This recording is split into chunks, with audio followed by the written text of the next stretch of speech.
In Fairbanks, Alaska, with a population of about 30,000, the World Eskimo-Indian Olympics is a big event.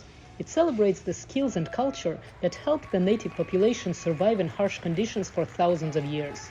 During opening ceremonies, a seal oil lamp was lit, similar to the ceremonial Olympic flame.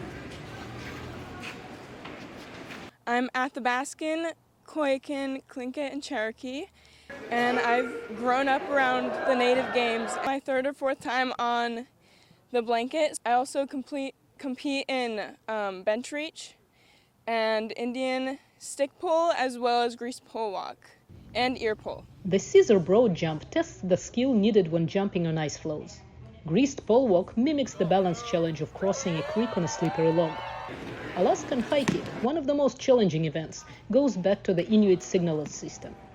The ear pull's goal is to test the athlete's endurance for pain.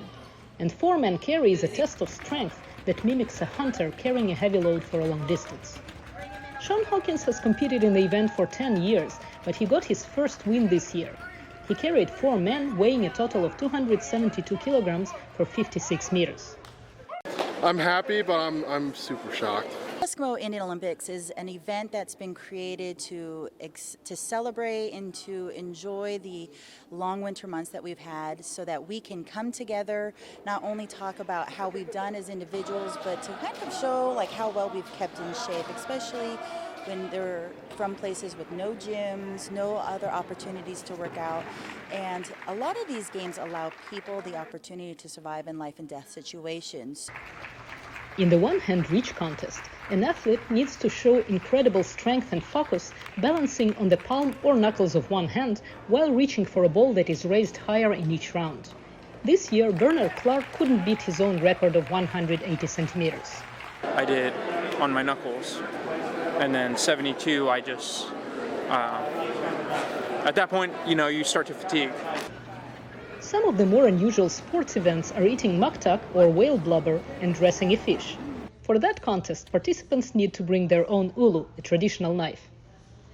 Well, it's about tradition because mostly we're a community, and as a community you want to lift each other up, and basically the main purpose of the games was to also lift each other up, because you don't want a fellow hunter to not feed their family, because then they could starve. There are no losers in this event, and those who didn't win were allowed to take the fish home for dinner. Well, the goal of the games really are to test your skills, because oftentimes when you're out at fish camp and you're harvesting salmon, you get hundreds at a time, and you do need to be quick. And so I would say, like, my competition style cutting is not the same style cutting that I would do at fish camp. The first day's contests lasting almost until midnight, mainly due to the native dance performances that the audience happily joined. Natasha Mozgovaya, VOA News, Fairbanks, Alaska.